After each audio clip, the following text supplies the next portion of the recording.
माध्यमातून नाना, खरं तर नाना जेव्हा आम्ही आमच्या काकांना बोलत असतो, नाना नाना करत असतो, पप्पांचे जे आमचे भाऊ असतात त्यांना, खरं तर एक आमच्या या सातारा पश्चिम मराठा परिसरामध्ये एक नाना म्हणून काका, माझा MM नाना म्हणून मला भेटला.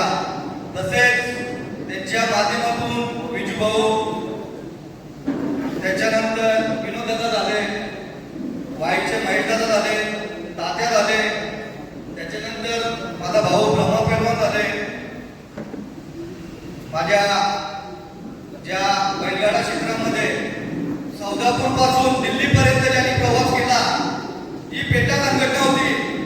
बैलगाडा संघटनेच्या विरोधात जे बैलगाडा क्षेत्र आपलं बंद पाडलं होतं, तसे माझे वडीलधारी इथे सगळ्यांच्या समोर आहे. सौदापूरचे जे धनाजी तात्या, ज्या धनाजी तात्यांनी आपल्या स्वतःच्या चपला जिजवल्या बैलगाडा मालकांसाठी, शेतकऱ्यांसाठी. खूप लहान होतो मी, या मथुर मुले, या महादेवाच्या आशीर्वादाने जो नंदीमळा मिळाला, त्या मथुरच्या आशीर्वादाने हा सगळा कुटुंब इथे जमलेले सगळे बैलगाडा मालक, चालक, शर्यती शौकीन, शेतकरी वर्ग, युट्यूबर झाले, विकासदादा सारखे वापर, त्याच्यानंतर जे मोरे सरकार आहेत यांच्या आवाजाने युट्यूबच्या माध्यमातून, सोशल मीडियाच्या माध्यमातून या अखंड महाराष्ट्रावरची प्रसिद्धी झाली. त्या प्रसिद्धीचं कारण फक्त ना फक्त ही सोशल मीडिया. खरं बोलायला गेलो, आज मुंबईमधनं मला या कोरेगाव परिसरामध्ये जी आपली अन्याय विरोधाची मीटिंग ठरली, त्या मीटिंग मध्ये कुठेतरी आम्हाला मुंबईचे प्रश्न घेऊन या सातारा परिसरामध्ये यावं लागलं. खरं तर आज जे बैलगाडा संघटनेचे आपले अध्यक्ष आहेत, अखिल भारतीय बैलगाडा संघटना, त्या संघटनेचे जे अध्यक्ष आहेत आज शेवाळे आबा. खरं बोलायला गेलो तर शेवाळे आबांसमोर भरपूर सारे आज प्रश्न विचारायचे होते मला, पण शेवाळे आबांच्या माध्यमातून विजू भाऊ आहे, रोहित दादा आहे. रोहित दादा, माझे काही प्रश्न आहेत या बैलगाडा मालकांकडून आलेले, अखंड महाराष्ट्रभर मला जो प्रेम दिलेला आहे, पश्चिम महाराष्ट्र असेल, या विदर्भ असेल, मराठवाडा असेल, नाशिक असेल, मुंबई असेल, प्रत्येक बैलगाडा मालकांच्या वेदना आहेत. त्या वेदना बोलायची, मला वेदनांच्या माध्यमातून फोनद्वारे मला जे काही गोष्टी माझ्या कानावर आल्या, मला सांगितल्या गेल्या का दादा आम्ही बैलगाडा मालक आहेत, गरीब शेतकरी आहे, गरीब बैलगाडा मालक आहेत. आम्ही हे प्रश्न जे कमिटीवर जे अध्यक्ष आहेत, सदस्य आहेत, जी कोर कमिटी आहे, त्यांच्याकडे आम्ही मांडू शकत नाही दादा, आमच्या वतीने तुम्ही मांडा. खरं बोलायला गेलो तर सॉरी चुकून जे आपले माननीय श्री उदयनराजे भोसले, खरं तर त्यांचं नाव घेतल्याशिवाय हे दोन शब्द मला जी बोलायची संधी होती ती अपूर्ण राहिली असती. खरं तर त्यांच्या आशीर्वादाने पुन्हा चालू करतो मी. तर माझे काही प्रश्न आहेत.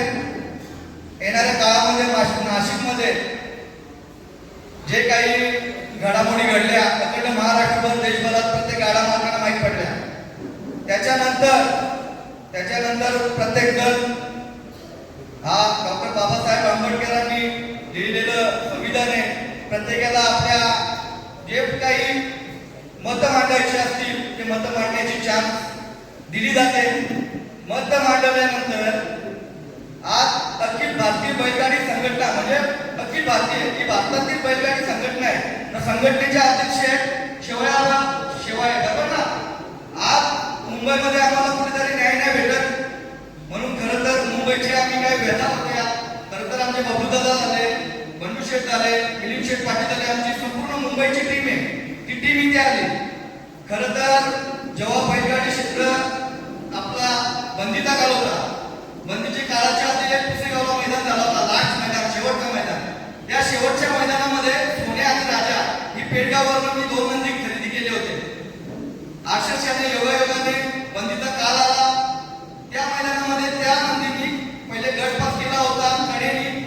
पास केला होता कडेने आणि फायनलला मला लगेच झुंपायला भेटली गाडी आणि 4 नंबर झाला. त्याच्यानंतर मी ती गाडी खरेदी केली आणि काही काळामध्ये जो सोन्या मेन नंदी होता तो दोन्ही साईड कडेने पळणारा तो योगायोगाने वारला.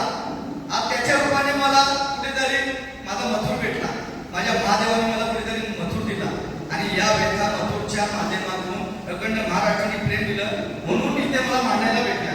खरं तर सर्वप्रथम मराठवाड्याचे विषय नंतर घेतो मी. आज जे जिल्ह्यातील बैलगाडा मालक आहेत तो शेतकरी वर्ग आहे. प्रत्येक जिल्ह्यात आले. प्रत्येक जिल्ह्यामध्ये खरं तर जिल्हास्तरीय पहिले स्पर्धा व्हायला पाहिजे. कारण की जे गावखेडे आहेत, जे जिल्ह्यातील नंदी आहेत, एक जिल्हा स्पर्धे म्हणजे जिल्ह्यातील फक्त एक जिल्ह्यातील पहिलं पळतील, नंदी पळतील. त्या नंदीतील जे शेतकरी वर्ग आहेत, जे बैलगाडा मालक आहेत, गोरगरीब बैलगाडा मालक आहेत, जेव्हा जेव्हा त्या जिल्ह्यातील स्पर्धेमधून नवीन बैलगाडा मालकाला त्याच्या कपाळाला गुलाल लागेल, त्या गुलालाचा आनंद त्यांना घेता येईल. आतापर्यंत काय होतो, जे ठरलेले नंदी प्रत्येक ठिकाणी तेच नंदी टॉप 10 मध्ये राहत असतात. पण जे गोरगरीब बैलगाडा मालक असतात, जे स्थानिक बैलगाडा मालक असतात, त्याची कपाळाला गुलालच नाही भेटत. मग ते काय करतात, प्रत्येक ठिकाणी टेम्पोला भाडा, त्याच्यानंतर सोबत जी असणारी टीम, म्हणजे या सगळ्या गोष्टींना म्हणजे हर गोष्टीला आताच्या घडीला पैसे लागतो. पिकअप घरातून काढली तरी 1000 रुपयाचा डिझेल लागतो. पण त्यांच्या मनामध्ये तो राग बसलेला आहे, तो चीड बसलेली आहे. ही चीड कुठेतरी निघण्यासाठी, तो राग निघण्यासाठी जिल्हास्तरीय सुद्धा स्पर्धा घ्या. म्हणजे कमीत कमी जी जिल्ह्यातील जे बैलगाडा मालक आहेत त्यांच्या कपाळाला गुलाल लागेल. त्याच्यानंतर जे आपण हिंद केसरी, महाराष्ट्र केसरी असे मैदान घेतो. त्या मैदानामध्ये महाराष्ट्रातील सगळे बैल पळत असतात, सगळे नंदी पळत असतात. भारत केसरी मध्ये सगळे नंदी पळत असतात. मग त्या छोट्याशा गावामधून महाराष्ट्र लेवलला, हिंद केसरी लेवलला, जेव्हा आपल्या स्थानिक लेवलला जेव्हा आपला कुस्ती पैलवान असतो, कुस्ती पैलवान जेव्हा आखाड्यामध्ये आपला आई वडील असतो, गुरु असतो, तो सुरुवातीला टाकतो, त्यावेळेस आपल्याला आखाड्याचं काही कळत नसतं. जेव्हा आखाड्यात आपण उतरल्यानंतर राष्ट्रीय असती आपल्या गावासाठी खेळत असतो, नंतर शहरासाठी, तालुक्यासाठी, नंतर हिंद केसरी लेवलमध्ये महाराष्ट्र केसरीसाठी खेळत असतो.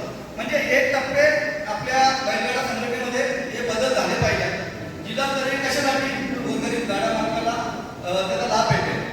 दुसरी गोष्ट, आता सांगायला गेलो यायचे तसे ते भोगे दादा होते, शेवाळे आबा होते, ते सगळे एकत्र यायची टीम होती. ती टीम मिळून तिकडे दिल्लीत लढा ते द्यायला इथून जायचे. आज जे नगरवाले आहेत, तसंच आपले छत्रपती शिवाजी महाराजांची आई जिजाऊ मातेचा जिथे जन्म झाला बीड जिल्हा, त्या बीड जिल्ह्यातील त्या मला एक गोष्ट सांगा, त्या बीड जिल्ह्याला बंदी आणली आणि नगरवाल्यांना बंदी आणली. त्याचं कारण काय, मूळ कारण काय पटतंय का? त्याला बंदीचं कारण होतोय का, बंदी बसते का त्याला कायद्यानुसार? बघा, मी कोणाची बाजू नाही मांडत. ज्या चुक्या आहेत त्या चुक्या एक्सेप्ट करा. या छत्रपती शिवाजी महाराजांनी अखंड महाराष्ट्रभर देशभरात लढा दिला, सगळ्यांना आपला देश स्वातंत्र्य केला, आपल्या मायबोलीनं वाचवलं, सगळ्या जाती जमाती सगळ्यांना एकत्र केलं ना. आज एखाद्या घरात बसलेल्या व्यक्तीकडून जर या जातीपातीमध्ये शहरांमध्ये विभागले होत असेल तर कुठेतरी थांबवण्याचं काम आपलं आहे ना. जर मी कुठे चुकीचा बोलत असेल तर या ठिकाणी माईक पकडा हातामध्ये, माझ्याशी संवाद झाला. आता काही दिवसापूर्वी MMA आपल्या अध्यक्ष पूर्ण संघटनेतील, अखिल भारतीय संघटनेतील टीम होती, मेंबर्स होते, एकत्र बसले. 6 बैलांवरती 6 नंदींवरची जी बंदी होती ती हटवली. नाशिकची खरेदी, कुठली नाशिकची खरेदी, त्याच्यानंतर मराठवाड्यातील खरेदी, 6 नंदी. बघा, विनोददादा माफ करा मला, 6 नंदीमधून विनोददादाने एक नंदी खरेदी केला. त्या नंदीमुळे वाद झाले तिथे. बघा, सगळ्यांनी ऐका, त्या नंदीमुळे वाद झाले. आज त्या नंदीला सुद्धा बंदी उठवली. मग त्या मराठवाडावाल्यांना, नाशिकवाल्यांना आज जे महाराष्ट्र केसरी आपण ठरवलं, महाराष्ट्रातील जर चांगले नंदी नसतील तर कशाला महाराष्ट्र केसरी किताब संबोधला जाईल, कशावरून संबोधला जाईल? खरं सांगा, समोरला जाईल का? महाराष्ट्रातील बीड निघलं जिजाऊ मातेचा जन्म सँडीभाऊ माझे एक गुरुवर्य आहे, जे बुलढाणा परिसरामध्ये तात्या सॉरी कुठेतरी चुकलो मी, दगड राजा या ठिकाणी माझ्या मातेचा जन्म झाला होता. त्या परिसरामध्ये कोणत्याही प्रकारची त्या बैलगाडा मालकांची, गोरगरीब शेतकऱ्यांची कोणत्याही प्रकारची चूक नव्हती. इथे बैलगाडा मला सांगलेलं आहे तात्या, या सगळ्या सिनियर मंडळींचा मी आदर्श घेऊन बोलतोय. कुठे चुकत असं माझ्या काय करायला मी माणूस आहे, माणूस चुकतो. चुकल्यानंतर जो माफी मागतो, जो पाऊल मागे येतो, त्याला बोलण्याचा अर्थ असतो. तर काही ठिकाणी म्हणजे काहीतरी संघटनेच्या माध्यमातून शिवाय आबांच्या सोबत आम्ही त्यांचा आदर्श घेऊन नेहमी काम कार्यरत करत आलो. पण माझं मत असं आहे, जेव्हा बैलगाडा क्षेत्रामध्ये जेव्हा कुठेतरी गाड्या समाज उतरतात, कधीतरी अन्याय होतो, पण त्याच्यावरती जे संघटनेचे जे मेंबर्स आहेत ते प्रत्येक ठिकाणावर आहेत. काही काही घराची तात्या आहे, पुण्यामधून तात्या आहे, वापस धनाजी तात्या आहे, असे वापस रोहित दादा आहेत, आमचे विजू भाऊ आहेत, असे भरपूर सारे टीम आहे. या सगळ्यांनी एकत्र येऊन कोणी एकाने डिसिजन नाही घ्यायला पाहिजे. म्हणजे एखादा व्यक्ती आता पेटगावला जावा मंत्री पदाला एक पाहिजे, काही नियम असतील, काही अटी असतील, ज्या अटी नियम होत्या त्याच्या मान्यतेनुसारच मी पळत आलो आतापर्यंत. कुठे चूक झाली असेल तर चूक नंतर मी मान्य करून माझी चूक मी दुरुस्ती करत होतो, माफी मागत होतो. खरं तर कोणी एकाने डिसिजन नाही घेतला पाहिजे. म्हणजे सगळ्यांना एकत्र करा, सगळ्यांना एकत्र बसवा, सगळ्यांना एकत्र बसून सगळ्यांनी ठरवा किंवा इथे अशा गाडा मालकाचा असा प्रॉब्लेम झालेला आहे, अशी चूक झालेली. म्हणजे कधी कधी काय होतं, आमच्या काही ठिकाणी म्हणजे माझ्या बघण्याच्या दृष्टिकोनामध्ये असं झालं का काही लोकांना नंदी नाही भेटले म्हणून त्यांची चूक हातामध्ये भेटली तर त्यांना काहीतरी पॅकेट लावा, त्यांना काहीतरी पास करा, अशा सगळ्या घडामोडी करतात. खरं बोलायला गेलो कुठेतरी मला असं वाटतं आपले जे अध्यक्ष आहेत, खरं तर अध्यक्ष एकदम मायाळू आहे ना, नेहमी मी त्यांचं नाव घेत आलोय का एक वडील झाले म्हणून. पण कुठेतरी प्रत्येक टायमाला गांधीजी नाही म्हणायला पाहिजे, कधीतरी भगतसिंगचं पण म्हणून दाखवायला पाहिजे. तुम्ही आमचे आदर्श आहेत, आमचे वडील झाले, तुम्ही आमचे कान पकडा, तुम्हाला अधिकार आहे. आम्ही चुकल्यानंतर तुम्ही आमचे कान पकडल्यानंतर आमचा बाप म्हणून आम्ही तुमच्या सगळ्या ज्या काही गोष्टी असतील त्या पालन करू आम्ही. पण एखादा व्यक्ती जर हर वेळेस प्रत्येक ठिकाणी असा डायरेक्ट म्हणजे कब्जा दाखवायला लागतो, काही संघटना मी हॅक केली याप्रमाणे दाखवली की अशी दिसते आपल्याला. तर कुठेतरी या सगळ्या गोष्टी बंदी झाल्या पाहिजेत. नवीन मेंबर ते प्रत्येक तालुक्यामधनं आपले बैलगाडाचे मालक आहेत, चालक आहेत, शेतकरी वर्गातील जे गोरगरीब जे जनतेतून निवडून आलेले जे कोणी सभापती आहे, कोणी जिल्ह्यातील अध्यक्ष आहे, कोणी काय, अशा लोकांना पण संघटनेवर घ्या.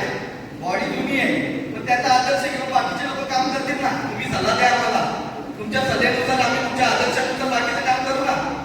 आज मुंबईमध्ये पहिली टाइम मध्ये ठरलं होतं आमचं, फर्स्ट मिटिंग झाली, 2 वर्ष झाले या गोष्टीला. त्यावेळेस मी मुंबईमधली वेदना खरं तर माझ्या मुंबईमध्ये ठेवायला पाहिजे, इथपर्यंत नाही आणायला पाहिजे. पण अखिल भारतीय बैलगाडा संघटनेचे अध्यक्ष शिवाय आबा आहे, या आबांना मी कुठेतरी हे आमची मुंबई टीम पूर्णपणे इथपर्यंत पोहोचण्याचं कारण एकच आहे का पहिली गोष्ट आमच्या मुंबईमध्ये तुम्हाला सांगतो, मुंबईमध्ये बिंदोडचा क्षेत्र एक दिवसाला 3 मैदान होतात. आता बिंदोडचे एक मैदानाकडून 5,000 रुपये घेतले जातात. म्हणजे कशासाठी का ते गोरगरीब शेतकऱ्यांवर अन्याय झाला. आता आमच्या मुंबईमध्ये पाण्याची टंचाई होती, तर त्या पाण्याची टंचाई बैलगाडा संघटनेतून गेली. एक दिवसाला 3 मैदान होतात, आपल्याला 3 मैदान होतात असं बघा. एक मैदानचे 15,000, एक दिवसाला 3 मैदान होतात, 45,000 रुपये झाले एक दिवसाचे. 3 मैदानाचे किती झाले? 45,000 प्रमाणे 3 मैदानाचे झाले XYZ, बरोबर आहे. 3 मैदानाचे पैसे आमचं म्हणणं असं आहे का आतापर्यंत आपण जे पूजा केली, शर्यती चालू झाल्यानंतर जे पैसे गोळा झाले, आम्हाला पैशाची 1 रुपयाशी घेणं देणं नाही.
पदाधिकारी कोणी असेल, मग त्याचं काय केलं पाहिजे? आपण संघटनेतून काढलं पाहिजे ना त्याला. एखादा व्यक्ती संघटनेमधला चुकला तर त्याची चूक या बैलगाडा मालकांनी दाखवून दिली, त्याचं काय करायचं? त्याच्यावर पण नियम अटी सेम झाले पाहिजेत ना. त्या हिशोबाने या सगळ्या गोष्टी बैलगाडा क्षेत्रातून समन्वय ठेवा. आम्हाला नको अध्यक्षपद, नको सदस्यपद, आम्हाला कोणत्याही प्रकारचे आमिष नाही. खाली एकच